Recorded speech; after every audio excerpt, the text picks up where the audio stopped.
This week's episode was brought to you by one of our favorite podcasts here at The Whole Rabbit, Cryptic Chronicles, available at crypticchroniclespodcast.com, and the support of listeners like you. If you also enjoy The Whole Rabbit and would like to help support our intrepid bunch of esoteric enthusiasts, please visit www.patreon.com/thewholerabbit, where a $5 monthly donation not only gets you all of our extended episodes and access to our Discord server, but for a limited time you'll also receive a rare holographic bonus sticker, in addition to our 5x5 vinyl sticker of our cover art sent directly to you at no additional cost. On this week's episode, we explain the much-ignored occult symbolism that garnishes the blood-soaked romance revenge horror thriller Mandy, starring Nicolas Cage. If you thought there was something deeper going on beneath the surface of this film but couldn't find any Mandy Explained videos addressing it, you've come to the right place. We explore how Mandy is revealed as the Aeonic Babylon, the overt references to Kabbalah, Gematria, esoteric religion, and even the Clip-Off. Thank you,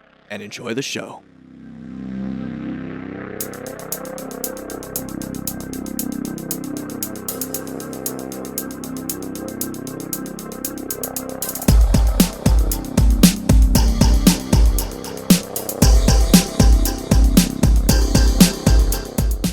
It's kind of funny because in one of the Tony Stark in one of the Iron Man movies is wearing the same shirt that Mandy's wearing, and Galactus being kind of relevant makes it like this meta MCU.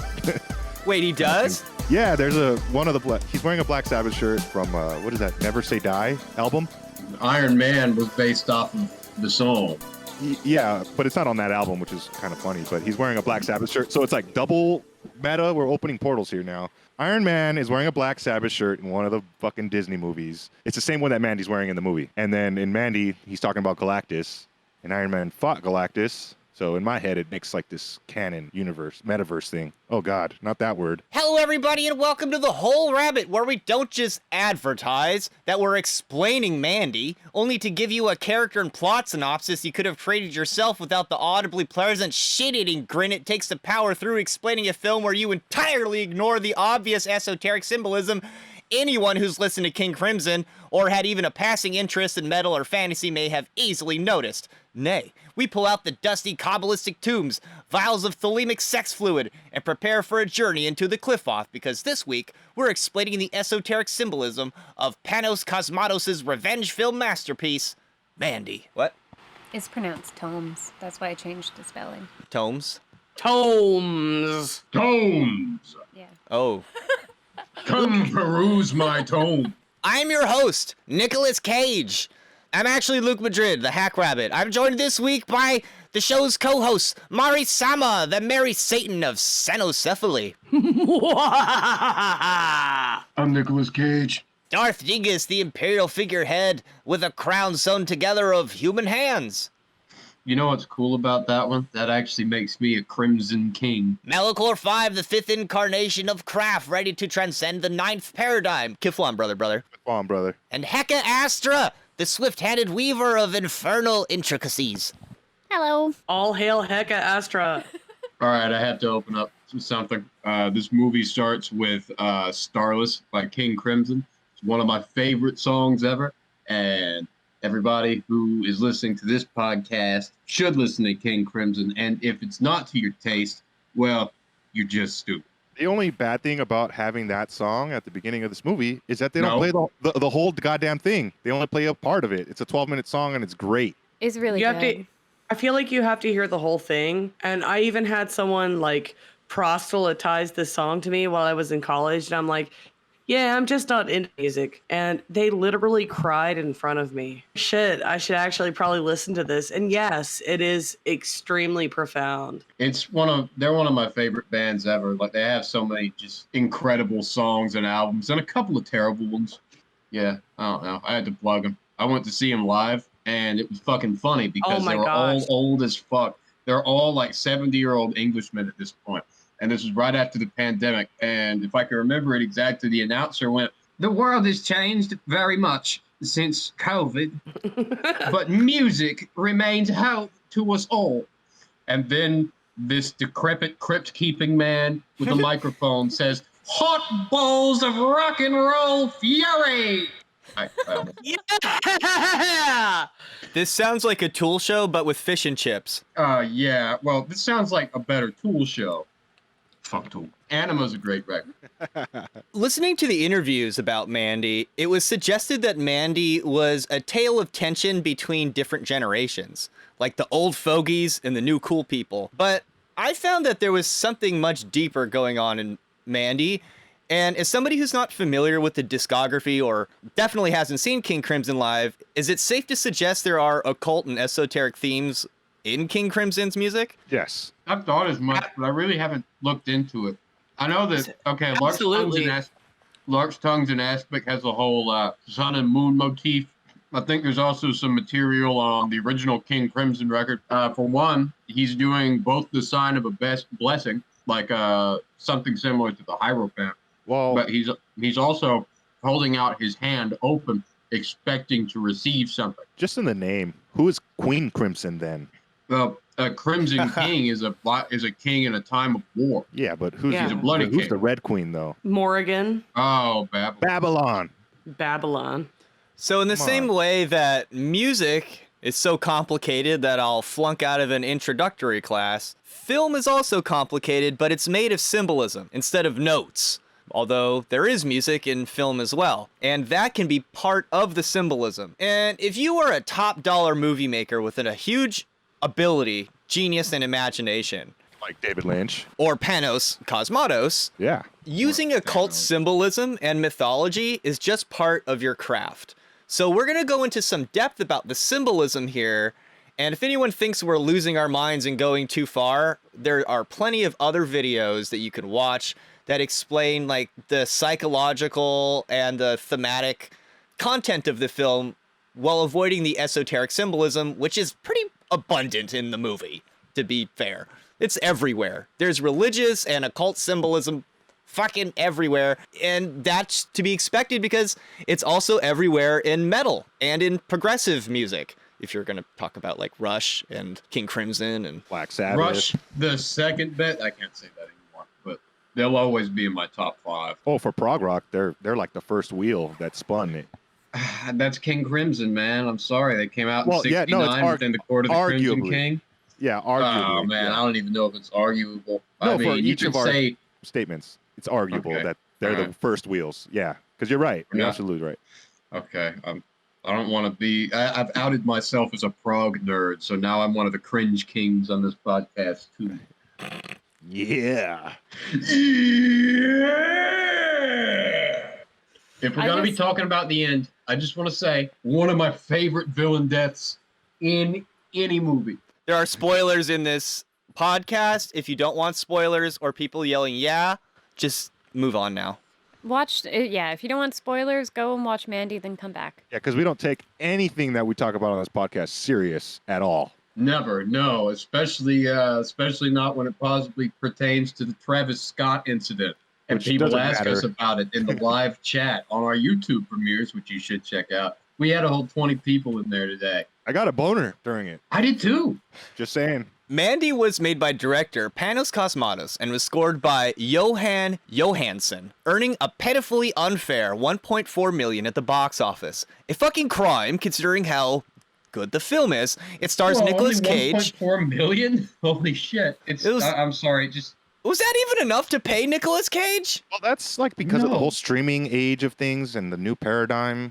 yeah, because when it Of what's came out, going it on. did seem like everybody was talking about Mandy. I know it dropped on streaming fairly quickly. And then right after that, Color Out of Space came out with Nick Cage, too. I really think sorry. it is a shame because like this movie is really fucking good, and that's not that much. You know at what the else box is office. cool about it? It's a quiet action movie. Oh yeah, it's like probably like 3 pages of fucking dialogue. I might be exaggerating, but Yeah, it's I very really short. enjoy that part because Which- I hate jump scares. I think they're cheap and they're ineffective. And also, if you crowd the scene with gore and you don't use it effectively to the storytelling, it's not effective for me. I think it's I gratuitous. Yeah, I don't wanna be opening- crowded with gore. The When I mean- opening really sets a cool tone too. It's all like space and like visually it's pleasant and the music's great. They pepper it nicely. Like it's a spicy, gory movie, but they know when to put it in, and I really appreciated that.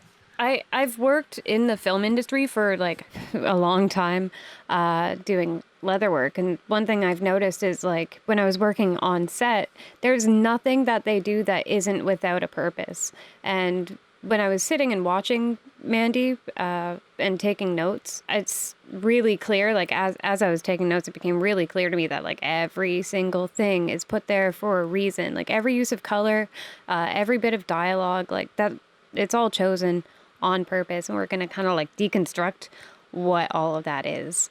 Now that we're through talking about King Crimson. But that we'll bring it back up.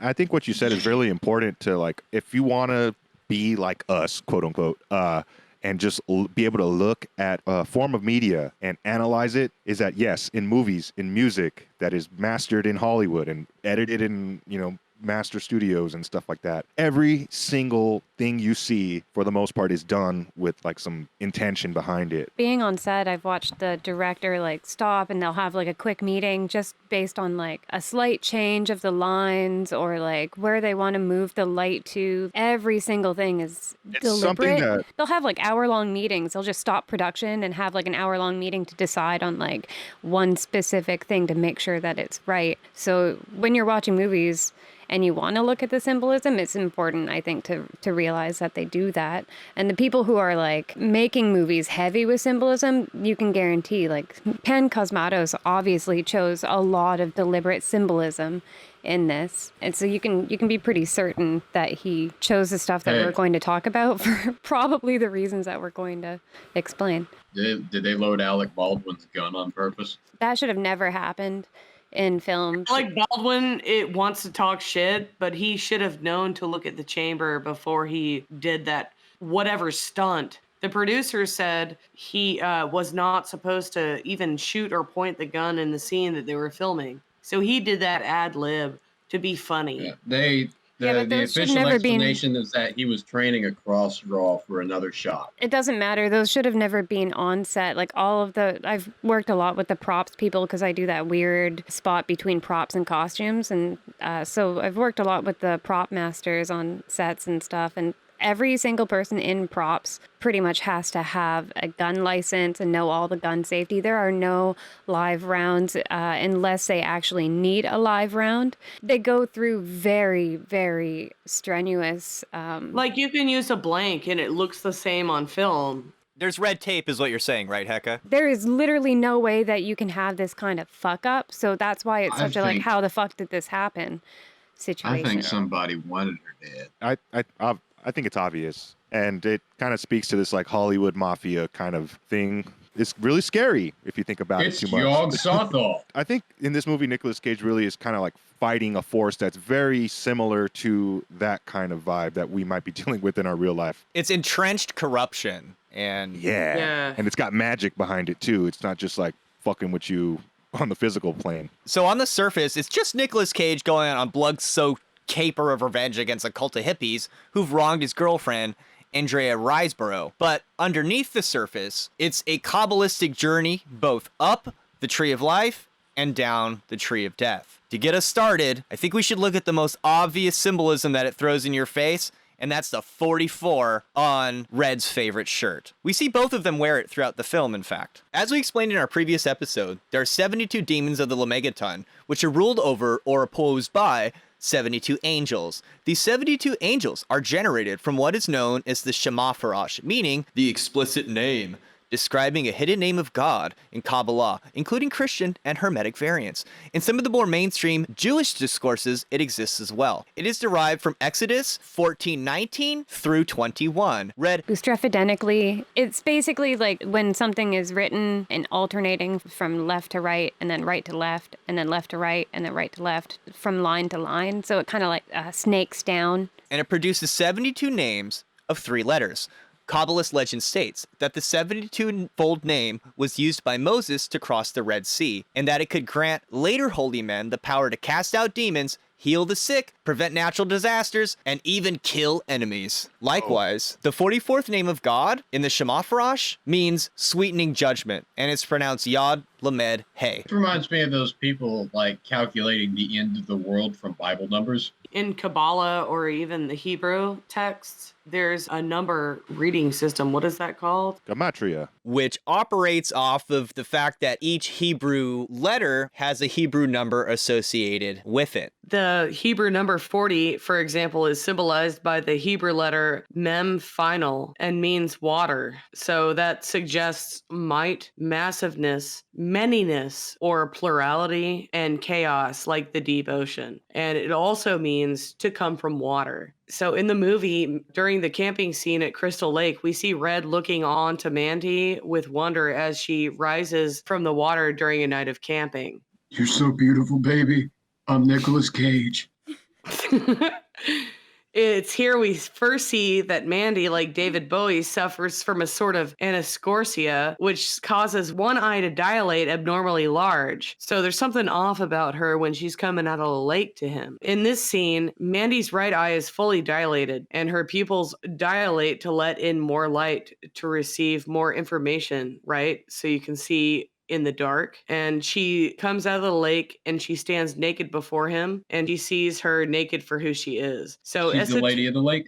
Yeah, I mean that's And obviously Crystal Lake. I think it's Camp Crystal Lake, right? Where Jason like drowned or whatever. Oh my gosh, It's a throwback. It's a throwback to. you're right. She comes out and she looks off. The dilation of her right eye would suggest a lunar and solar eye, as Horus of the ancient Egyptian pantheon was said to have. It's a symbol of her enlightenment, which is evident to Red, who looks upon her with total awe as she rises out of the lake. This reference to Horus, so Horus's right eye is the eye of Ra, the sun god, and his left eye is the eye of Horus, or the eye of Thoth, which represents the moon. So Horus is a sky god encompassing both the sun and the moon. So his eye of Ra, which is the right eye, Mandy's eye of Ra is completely open to let in all of the light, all of the information that she can. And so she's this open receptacle to the divine light. She's kind of like the center of this guy's world. Yeah, Red's not the only one who sees it either. In the scene where Jeremiah sees her on the roadside, her right eye is also fully dilated in that scene. And I think there's a very hidden message onto why this is the case, is because if you look at Mandy's name, the origins of her name, it means lovable one. Oh. Pretty much all who look at her are going to fall to that spell. I think it's very clearly done with her Which name. makes it even worse when they wrap her up in a sleeping bag and light her on fire in front of them. Yeah, it's horrible. And I see some like Phoenix symbolism there too with the character of Red, but we'll get there. She lives on, her fucking reaction actually permeates, and that's why she's put to death. Okay. It reminds me of the Phoenix Force from Marvel. Besides the 40, we have the 4, which is symbolized by Daleth, which means door, and is associated with Venus. It suggests a path, a way of life, a movement into or out of something. Venus was known as Lucifer to the ancients. An association well known in occultism today as Lucifer falls after the sun, yet after some time being reborn as its harbinger, bringer of light, which was represented in various ancient mythologies concerning a beautiful, sensual warrior goddess descending into the underworld to redeem the light. Perhaps most notably Inanna and Ishtar, who later became the Phoenician Astarte and the Greek Aphrodite, Persephone, Demeter, and eventually even Alice in Wonderland, until she gets her shit kicked in by Tweedledee and Tweedledum, and they take her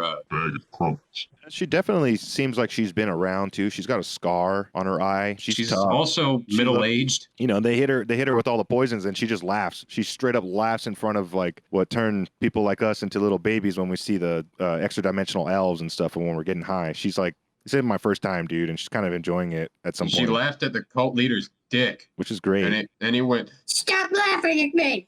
And he just stared at her and had the dick out, and she keeps laughing at him in his wee member. Most importantly, pertaining to Mandy, who could also be understood as being Inanna, Astarte, or the esoteric equivalent of Babylon, which transcends like a bunch of different cultures all over the world. They have always carried the title of Queen of Heaven, the abode of the stars, which are swiftly taken away from Red, leaving him starless. So the song is this is why they have it at the beginning. It's what's about to happen. It's also interesting because I think he was named Red because the album that Starless came off of was Red by King Crimson. When the cult leader had somebody fetch Mandy for him, he said, "I feel naked without her." Oh yeah, we'll get to that. We'll definitely Yeah. get to that. It reminds me of like Buffalo Bill kind of guy. He also did the same pose as the famous painting, the Death of Marat, which Oh, yeah. I started reading about but didn't finish. So I couldn't tell you the symbolism, but it's the same pose. But so yeah, so we have the 40 and the 4 together, understood as two numbers but together. The number 44. It's also related to the appearances of Jesus in the Bible, more specifically his crucifixion, as a period between Christ's crucifixion and his ascension was 44 days. Then, if you go over to Liber 44, the Mass of the Phoenix, it's an official Eucharistic ritual within Thelema and the AA, written by Aleister Crowley. It first appeared in the 1913 Book of Lies. This ritual involves making a small laceration on the bare chest. This is an alchemical reference to a fable wherein a pelican pierces its own breast to feed its young with blood. In the Mass of the Phoenix ritual, one cake of light is burned, while second is held to the breast to be anointed with blood before being consumed by the practitioner. The ritual concludes triumphantly. Abrahadabra! I entered with woe, with mirth. I now go forth and with thanksgiving to do my pleasure on the earth. Among the legions of the living, he go forth. A claim is made to having integrated this mystic state of consciousness at the end of the film by the protagonist and the antagonist during their final show-off, which is mainly verbal. The psychotic drowns where the mystic swims. Besides a reference to this water as 40 and Daleth, the goddess, 4, a more important connection is that 44, when they're put together, Daleth and Mem in the Hebrew language, it means blood. Whoa. This is an important motif in both good horror revenge flicks and the Western esoteric tradition concerning its most prominent figure besides Christ, Babylon, who in the Thelemic tradition is said to be drunk on the blood of the saints, or more importantly, whose veins flow with the same passion for life which drove the saints to seek God. On the idea that Red's shirt with the 44 being important, Mandy also wears it because from that point on he's wearing the tiger shirt, if I'm not mistaken. Correct. It's important what they're wearing on the shirt, and specifically Mandy when, Jeremiah Sand, when he sees Mandy for the first time on the dirt road out there, she's wearing a Black Sabbath shirt. Anyway, it has a Triforce on it, and it's a symbol that has mathematical concepts. It's also a fractal. Like, so he could have put like Sabbath Bloody Sabbath shirt on it if he wanted to just be brutal, but he chose a shirt, I think, because it has a symbol on it that we should be paying attention to, just like we should be paying attention to the 44. He didn't choose any old shirt. It's called the Serenpinsky Triangle. It's a bunch of math stuff if you want to go into that. They're also equilateral triangles. As we were saying in the previous episodes, triangles have a lot of importance across all cultures. They're like, quote unquote, strongest symbol. We use them in bridges, which is symbolic in itself. We use a minimal amount of material items to achieve what we shouldn't be able to make a big giant bridge. We use the empty spaces to like hold the structure up. Symbol is defined by the empty space in the middle as well. If it didn't have that, it would just be a fucking triangle. It comes down to structural integrity, and the equilateral triangle, all sides are supportive of each other for the minimum amount of sides that it can have. That's the reason why it's used in bridge construction, is because it takes the least amount of materials and it is the most supportive. It's using things and no things, if you get what I'm saying. It's using non-material items and material items together to achieve a balance and the balance transcend the function or the material nature of the items. It flows where it's directed instead of through the entire object. It's such a wonderful symbol. If you look into Eastern mysticism, you see this triangle in whatever culture, look into what the hell they're talking about, because as it happens to be a fact, there are 3 triangles on the Qabalistic Tree of Life, and it's also got the negative Tree of Life shown in it too. Specifically, I can see that the Triforce, at least as it's in the Legend of Zelda and like as we normally see it, it's like the top of the Tree of Life, and it's might be like just the hero's journey, and it's how to turn a boy into a man. And I think that's what happens to Red as a character. He is one of these aspects on the triangle if you're looking at it as a Triforce. I like what you said about the triangle being represented in the Kabbalistic Tree of Life. And if you look at the Black Sabbath t-shirt, you'll notice that like if you're familiar with the Triforce, it's usually like you've got the 3 yellow triangles and the 1 black in the middle, and Mandy's shirt, which is the Black Sabbath shirt, has it inverted, which to me is like if you invert the Kabbalistic tree of life, you end up with the Qliphoth. Well, we will go into that a little bit later on as Yeah, well. But I think that's a direct reference to the Qliphoth as well. It's just the hero's journey, basically, is what I'm saying. It's just right there on you, and that's why the movie's named after her. It's so in your face. It's like it's also inverted. The Qliphoth is the inverted tree of life, correct? Yeah, that's what I was saying. It's not inverted on her shirt. It's the right side up. The whole point is to envelop both aspects at the same time. It has all of them contained within it because it's infinite triangles on top of triangles, inside triangles, forever and ever, all the way through. A fractal. Yeah, it's a fractal mathematical idea. It's got Kabbalistic ideas. It's the hero's journey. It's just the Eastern idea of it. The Sierpinski Triangle on Mandy's shirt, it's the colors that are inverted, not the triangle itself that are inverted. Yes, true. So you're absolutely right. That is the Qliphothic trip right there. Totally. It is a hermetic yin-yang because the Kabbalistic tree of life can be understood to be the Trinity repeated 3 times, or 3 total, right? So you have the first Trinity and it's reflected down once and then again. And then you have the world of matter, which hangs below it. That's what you could put in the center of the triangle. And that would be like the material realm that sits in the middle of the sacred realm. But it's also, like you guys said, the gateway to the other side of the tree of life. And it's a yin-yang in the sense that the tree of life is rooted in the tree of death. Yes. It's supported like a bridge. The negative space has a function. There's a reason why there's negative space under the bridge. You can't weigh that much, and it won't hold itself up if it weighs too much. So you can't take that trip and solely function in that negativeness, because if you do, all you're going to do is just make the whole positive part of the structure like functionally better. Well, it's guided by the positive. It's structured by the positive. So it's as you can see, it just folds into itself and it keeps going. It's on her shirt in negative colors for a really cool reason. It's on purpose. It's placed on a skull, correct? Oh, no, it is on the skull. You're right. The tree of life existing within oneself, perhaps even inside of one's mind. Absolutely. Yes, because, number 3 is the mind. Like in the previous episode, we were talking about the 5 and the 6. 5 is the man. The 3 is the mind in the ancient psychology. It relates to the Trinity because once you've crossed the abyss, you have those 3 spheres left. Three fucking triangles, yeah.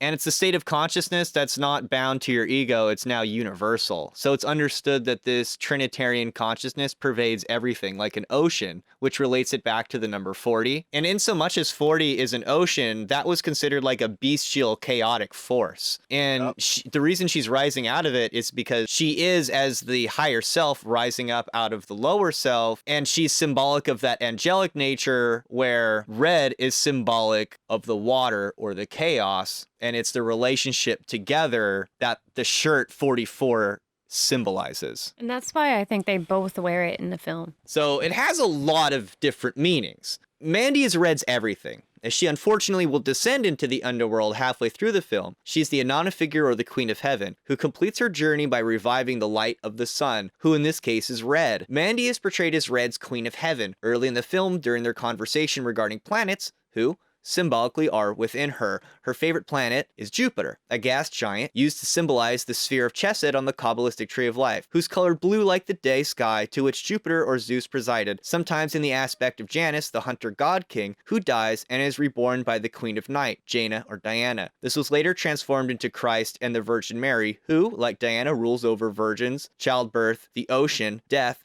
and resurrection of the king, and still portrayed as standing upon a moon to which Artemis Diana was a goddess of. This is portrayed in the film by Red's nightmare. The moon is also, of course, symbolic of dreams, as Mandy is happening upon a sacrificial deer in the grove before Red wakes up affright. Upon waking, Mandy tells a story from her childhood about starlings. Starlings are another reference to stars, and the killing of stars recalls the opening song Starless by King Crimson. One day, while playing with friends, Mandy's father collects the baby starlings in a pillowcase using a crowbar to pound a baby starling deep into the dirt before passing around the crowbar to the other children to do the same. When it was her turn, she ran away. It was her choice. I don't remember this. I wish I did. As a side note, that is totally like some shit that you would hear some 40-year-old man, 40-year-old woman out in the sticks say that their parents did to discipline them. The further Totally. away you get, the more bizarre these punishments can get. You know, the further away you get from prying on. Here we have like another reference to Starless. We've got the Starlings being killed. And I thought it was really interesting that the choice of Starlings as well, because they're considered an invasive species, which I believe represents the necessity of Red's rampage against their cult invaders, because they're invasive. Starlings are sometimes also used to symbolize angels in religious iconography. On the Tree of Life, each planetary sphere has a correspondent angel. So it would make sense that Red as Galactus would go about eating them. So the cherry upon which the starlings feast is symbolic of purity, prosperity, renewal, evolution, and ephemeral beauty. Taken together, we might assume a Gnostic perspective represented in the film, to which the angels, quote unquote, are seen as malevolent, invasive, unwanted, and predatory personifications of fate, to which the Gnostic seeks refuge in Christ or the Sophia to nullify the effect of the forces sometimes known as archons or controllers, manipulative and negative manipulative entities. Little demiurges. Exactly. And to the Gnostics, the creator god who ruled over these planetary archons was a blind, absurd, and stupid tyrant who believed that all creation was his to dispose of as he willed it. And he fed on the indwelling light of humanity while demanding the utter obedience of them unto him. I love it when H.P. Lovecraft is real.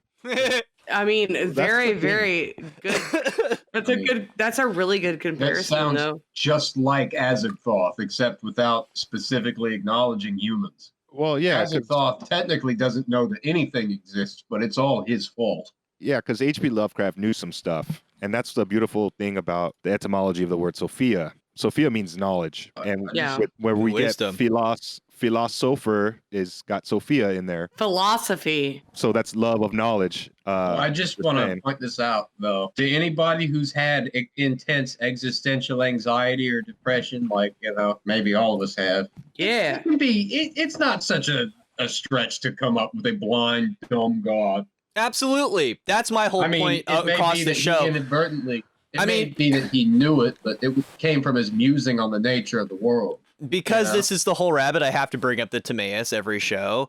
And if you go and read the Timaeus, it starts out with like all these wise men explaining how like if you're bad, you'll reincarnate as a beast, and if you're really bad, you'll reincarnate as a woman. And they have all these really stupid ideas. And then by the time you get to the part where they're talking about God, they're like, Well, there's this demiurge. He created this crappy world, and, well, I guess he wanted what's best for us. so it makes sense that at some point somebody came along and was like, that's tyrannical and stupid. This place sucks. So yeah. And then and what did we learn in the last episode? That witches have melancholy. So yeah.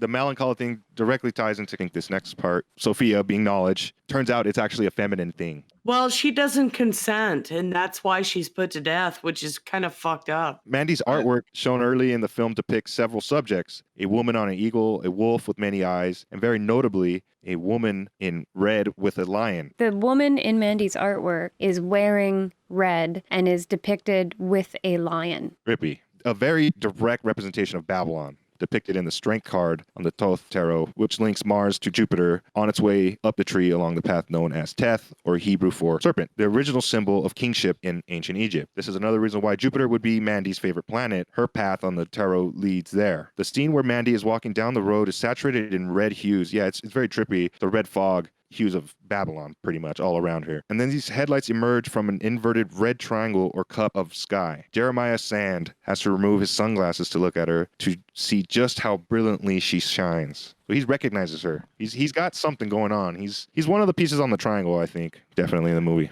Oh, it must be them religious folk next door.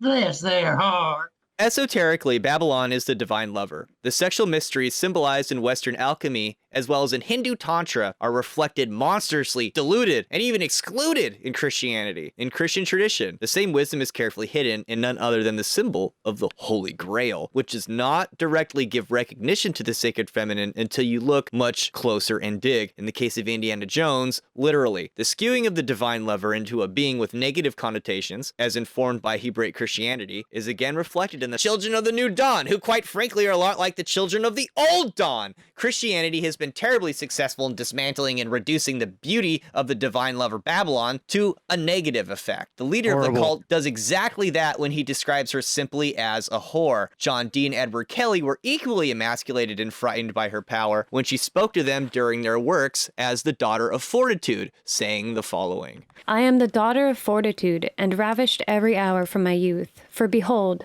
I am understanding, and science dwelleth in me, and the heavens oppress me. They cover and desire me with infinite appetites. Few or none that are earthly have embraced me, for I am shadowed with the circle of the sun, and covered with morning clouds. My feet are swifter than the winds, and my hands are sweeter than the morning dew. My garments are from the beginning, and my dwelling place is in myself. The lion knoweth not where I walk, neither do the beasts of the field understand me. I am deflowered, and yet a virgin. I sanctify, and am not sanctified. Happy is he that embraceth me. For in the night season I am sweet, and in the day full of pleasure. I just picture Luke sitting next to her with like a pointed stick, like a pencil or some shit, He's got like jabbing it the into her mic. ribs lightly.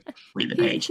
He's got the mic and I'm like trying to look over the mic, and all I can see is like the bunny tail looking thing of the mic, and like So pretty. the words were highlighted and I couldn't see it properly. It's so pretty. I identify with that. I really love that passage. Oh, that's beautiful. Yeah, I'm like wiping the tears out of my eyes as I'm supposed to read this next I mean, one. No crying on the whole rabbit. No, rabbits don't cry. No crying in the There's whole no rabbit. crying on the there's whole no rabbit. crying in the whole rabbit. There's no crying in the whole rabbit. Anyway, Get back to work. this red woman, she is the Holy Grail, the chalice, the divinity of the womb filled with love so potent it might be called the blood of the saints. She is the gateway to the city of the pyramids, the Scarlet Woman, and my great mother. And as Crowley wrote in his Book of the Thoth, Book of the Thoth. Book of Sorry. the Thoth. Let's keep it that Sorry. way. So, as Crowley wrote in his Book of Thoth, she rides astride the beast. In her left hand, she holds the reins, representing the passion which unites them. In her right, she holds aloft the cup, the holy grail, aflame with love and death. In this cup are mingled the elements of the sacrament of the aeon. And likewise, Mandy works at a gas station, and she literally is the fuel to Red's fire. Even from the underworld, his soul ascends up the tree, eating each planet as he goes. So he's consuming energy. Holy shit. Holy shit. So I'm she sorry. actually, she deals in energy. You know So what's funny about that? I have to get this out there. Okay, so he's red and he's getting larger and he's consuming outer planets, right? When a Yeah. star runs out of fuel and dies, it has a It- high probability of becoming a red giant. Oh, yeah, it's true. Yeah. or a brown dwarf, depending on what's White- available. Yeah, Or a white dwarf, later. Or a black holes. hole. Or a black Yeah. hole, if He's- there's a Well- lot of energy. It's all there Okay. in the movie. I really love this movie. Yeah, It's really fucking good. It's so cookie cutter. Like when you have like this eye to see the occult and like all the But the- symbolism, it's like easy. It's like, oh But shit. The visuals are just amazing. It's like an acid trip in the same sense that Fear and Loathing in Las Vegas is like an acid trip, shot that way. Here's the thing is that I'm actually more affected by visuals. It adds to the fucking dialogue. So when the old woman comes to the gas station that Mandy works at, and she actually talks to Mandy behind the counter, her purchase comes to a total of $5. In the scene, you can also see the American flags hanging behind Mandy in the gas station. They actually don't have any stars in the blue field. Yeah, they're like hanging in a way that you can't see any of the stars.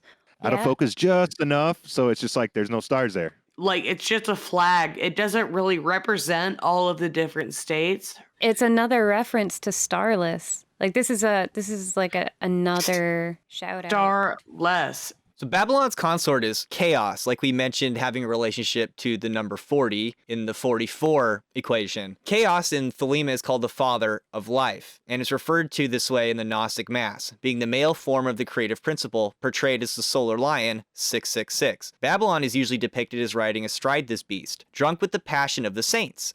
The union of the two energies of masculine fire and feminine water is described as androgynous when combined in Tantra, but because of their sexual nature, is usually associated with the Vamamarga, the left-hand path, and Gnostic Satanism in the West, existing in opposition to the religious symbolism of the dominant culture, in this case, Christianity. For example, in Gnosticism, the serpent, or Nasash, is equivalent to the Messiah, which have the same Hebrew numerical equivalence of 358. As such, to the Gnostic, the path of Christ is also the path of the serpent, who in the Kabbalistic tradition ascends the tree, eating or integrating each sphere as it evolves towards the Godhead. The film references this directly as he dons a vest bearing prominently the sigil of Lucifer during the initiation of his ascent up the tree as he kills each planet one by one. You're saying Jesus equals the snake? Yes, in Gnostic cosmogony, Lucifer does equal the snake. Furthermore, the strength card or the lust card has Tef as its Hebrew letter, which also means serpent. So they're repeating this. Christ. Yeah, they're repeating these themes over and over and over. We're barely into the movie still. We gotta So- go down to the Bible Belt. Hungry Christ. We got to go down to the Bible Belt and tell these people about this. Yeah. So we've Hey, you don't have to go down there. Mari and I can just do it tomorrow. Yeah. We'll proselytize for you. Yeah, we're gonna go get a megaphone and Can we make That's more anti-chick tracks? Yeah. we should make some for the whole rabbit. Yeah. Yes. But the punchlines are always so fucking obscure that you have to look it up just to figure out what it's about. But this whole serpent So- symbolism is on her. She's reading a book, right? What's it called? It's actually called The Seeker of the Serpent's Eye. I know I wrote kiss in the notes, but it's eye. So that's the book that Mandy is reading, and she reads it out loud in the film. It says, "Under the crimson primordial sky, surrounded by the jagged rocks of the ancient volcanic mountain, the wretched warlock reached into the dark embrace of the fissure until his hand touched a smooth, glassy surface, cold as ice. His fist closed around the serpent's eye. Slowly he withdrew it and held it before him in the fading light of the blood-red suns. It glowed from within, a ghostly emerald light, strange and eternal." I hope to someday be addressed as a wretched warlock on like frequent occasions. I mean, I That's a would great call you title. that. That's why they don't shower and they just grow their beards out and have mange and shit. They're like, oh, this North- guy's a fucking dirty wizard. Get him out of Darth here. Dingus the wretched warlock. That's hot. Wretched warlock and dirty wizard are two Wretched. totally different things. Yeah, because if you're a dirty wizard, you're just self-neglectful. If you are a wretched warlock, unlimited power.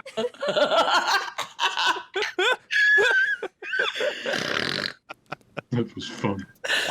We've got this direct serpent imagery and symbolism going on in the film. The rising serpent is like the liberating savior. Lucifer Rising. Yes. The serpent with the knowledge of good and evil, able to see with its eyes the divine light's true nature. Red makes his way up the tree as a winding serpent of Kundalini rising with the heat of love's flame. The passion spoken of Babylon, fueled by the sacred lover, Mandy. He uses Saturnian energy to consume the spheres on his way up. He does mention first that that's his favorite planet, but because people don't know Saturnian mythology, which is another thing Mandy tells the audience they should look into, he decides to go with Galactus instead. Guy in the Which- chat who thought Kronos wasn't associated with Satan or Saturn. Yeah. Yeah. Yeah, that's do your research. If I can say one thing about what you just said, Go ahead. remember, look at Mandy, her name, origins. It means something to love. So Buenos dias. Kundalini, Red using it to get him to that place. Because the Kundalini is activated from the lower chakra, which is your sexual organ. Right, she's the heart It's of, your- of love's flame. When you unite with someone in that way, a lot of times it will awaken your Kundalini. Ever come and it shoots way up your back through the top of your head? Kundalini. It's crazy. Not the jizz. It just mean like the feeling. No, the energy actually. No, it's You ever true. jizz out the top of your head? Kundalini. Emotionally, yes. I don't want to talk about it though. Kundalini, the fucking motion of it goes in a circle. It goes down, up, and then up through the female, and then down through the male, and then out at Yeah, the rinse and bottom. repeat. And then yes, it creates a circuit. It's It's beautiful. That's why in ritual you breathe through your butthole.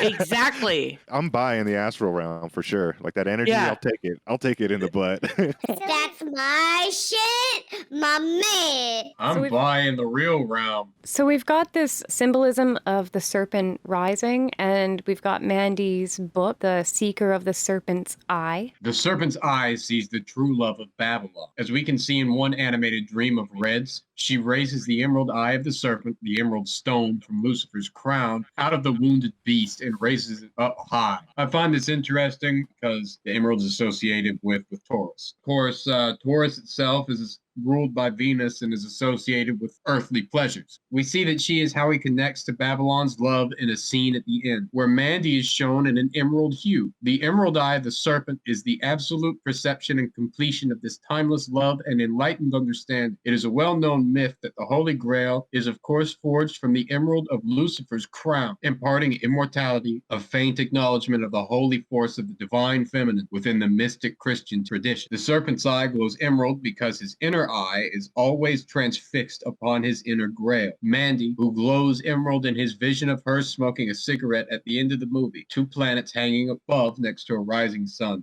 Emerald is also interesting here because naturally green is the opposite color of red, so it stands out very much. And of course, red is associated with Babylon, the number 8, the sphere of Hod, and then green is associated with 7, Netzach, victory. So aside from Lucifer, the serpent red is also the beast, or the solar lion, 666, which has been tamed by the Queen of Heaven as represented in the strength or lust card of the tarot, Babylon, while Venus, the Queen of Heaven, as portrayed in the lust and the Empress card, is dressed in white, symbolized by the shield bearing the white swan.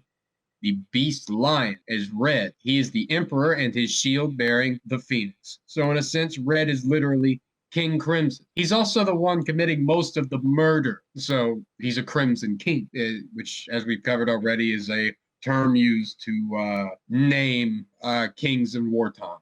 While we might relate the stars of heaven and their 5 points to our higher nature, guided by love, philosophy, beauty, and other things, we can easily relate to our angelic side and the good things in life, clothed in starry white, symbolized by the loving swans coming together. The red lion is our bestial, lustful, and wrathful nature, which burns itself up only to arise again in the eternal cycle of life related to the 6, or the solar bird phoenix. The two combine as 11, which is once again associated with the strength card of the tarot, which shows this relationship. Likewise to Abrahadabra, the magic phrase of the Phoenix ritual, which is an 11-part formulae derived from this creative fusion here described. Mandy is the angel, Red the beast. Together they create the magic formulae of all creation, and in her all powers are given. Now ye shall know that the chosen priest and apostle of infinite space is the prince priest, the beast. And in his woman, called the Scarlet Woman, is all power given. They shall gather my children into their fold. They shall bring the glory of the stars into the hearts of men. For he is ever a sun, and she a moon. But to him is the winged, secret flame, and to her the stooping starlight. My number is 11, as all their numbers who are of us. The 5-pointed star, with a circle in the middle, and the circle is red. My color is black to the blind, but the blue and gold are seen of the seeing. Also, I have a secret glory for them that love me. I'll show them my tits. That's Babylon.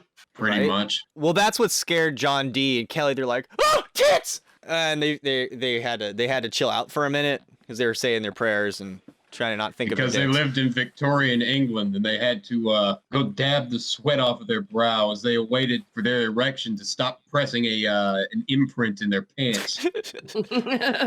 So, while the antagonists of the film, they call Mandy so dark a whore that she burns as brightly as she does, but Cage sees her differently, and he sees like auras of light around her. I think that might be a reference to what we just read. Yeah, he sees a holy light.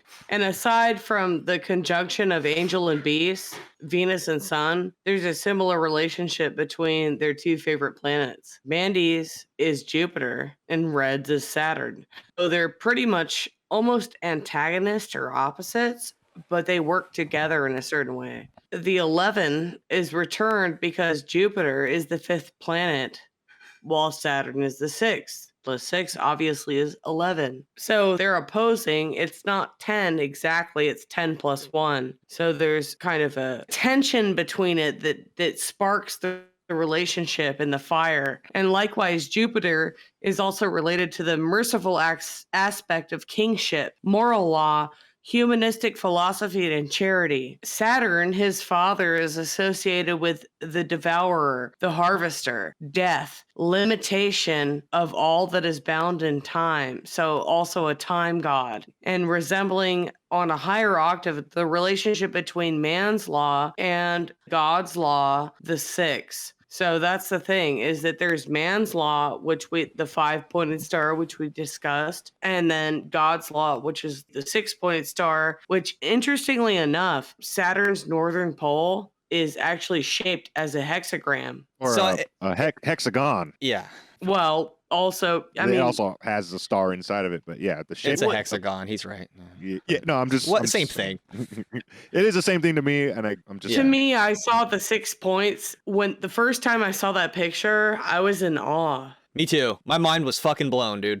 I find this really cool. I thought it was Saturn that had the hexagon. Yeah, It is. It is. Yeah. Okay. I was just gonna say, I thought it was interesting because Jupiter is usually associated with like the merciful king and like human moral law, and then Saturn is just like everybody dies, bro. You know what else is interesting about the color of the hexagon? What? It's purple. It's damn nearly black. No, that's the bottom. There's like an eye of Providence on the South Pole, and it looks like a big black eye. I didn't know that. Of Malkuth.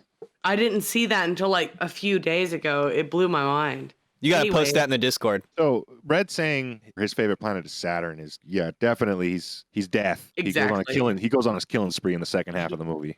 I see the Reaper fast approaching. Yeah. That's what Mandy says. Absolutely. She knows death.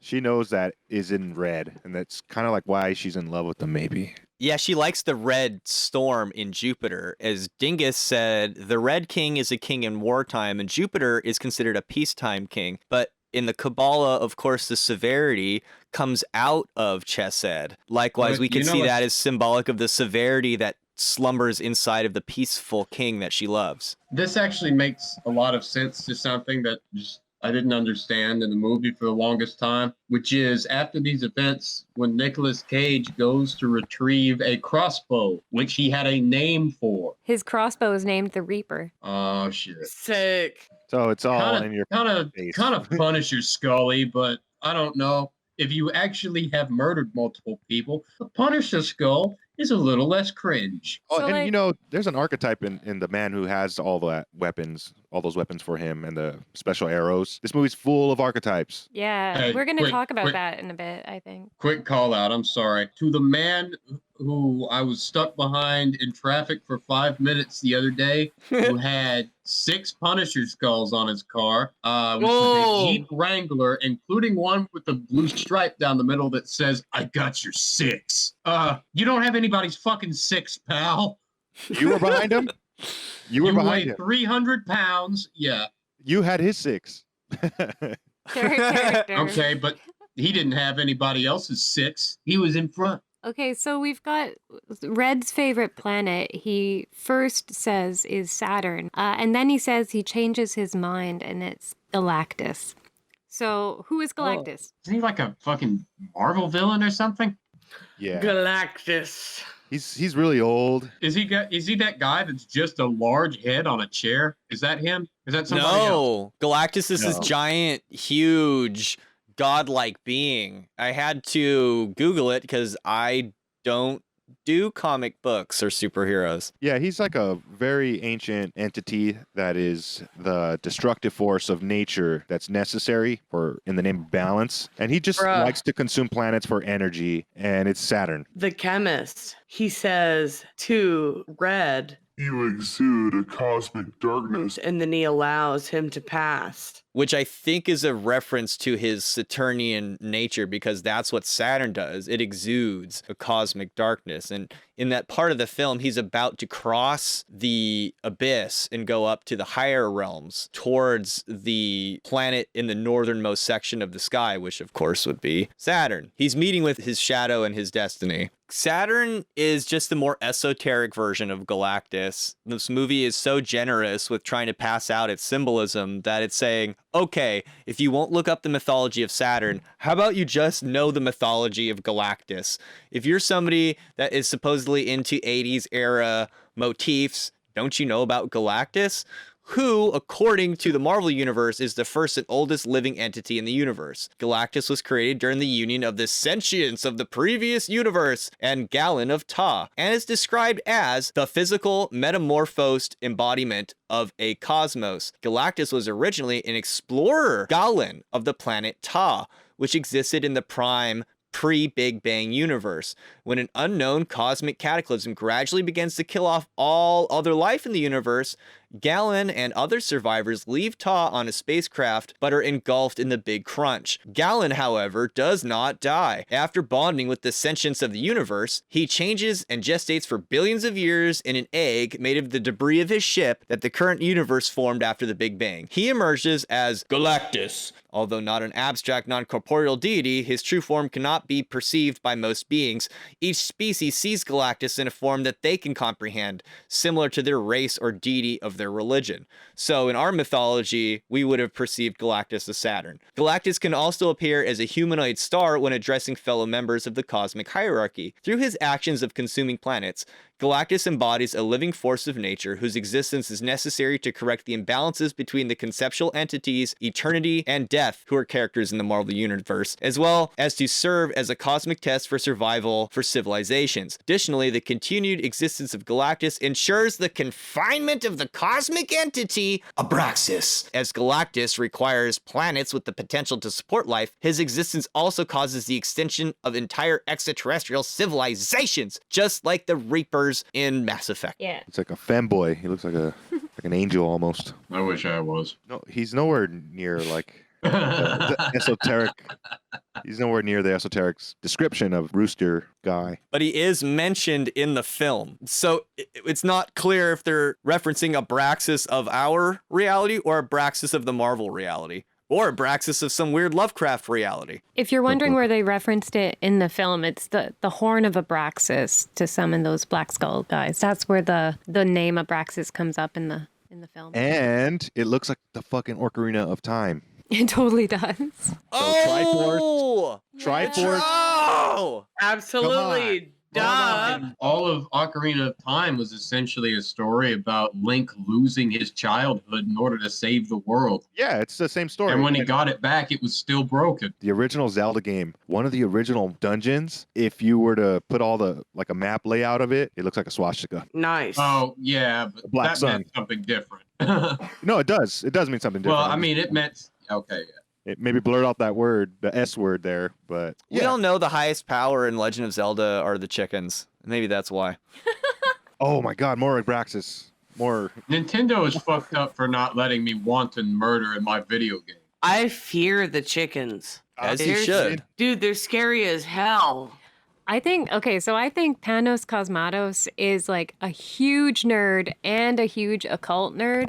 And I think that he was like, okay, well, like if people don't know who like Abraxas is, and maybe they'll know who like Marvel Abraxas is, because like he's, that's a bit more pop culture reference. So he's trying to use like this symbolism, and he's using pop culture symbolism to do it. Super nerdcore. Really, like this movie is just cherry picking on the basket of like, what do nerds like? Just put it on camera and get it done. Because the whole second half at the 1 hour mark, movie's exactly 2 hours long, pretty much. It shifts to the second half of the movie where it's just a killing spree going down the cliff off. Killing spree. And if you'd like to hear us talk about the 10 sphere of the Cliffoth, who You is gotta pay us Abraxas money.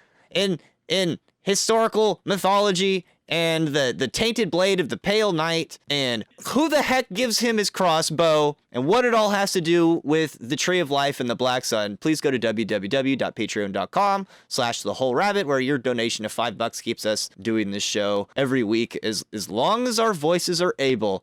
Thank you, everybody. Eat carrots and shoot lasers.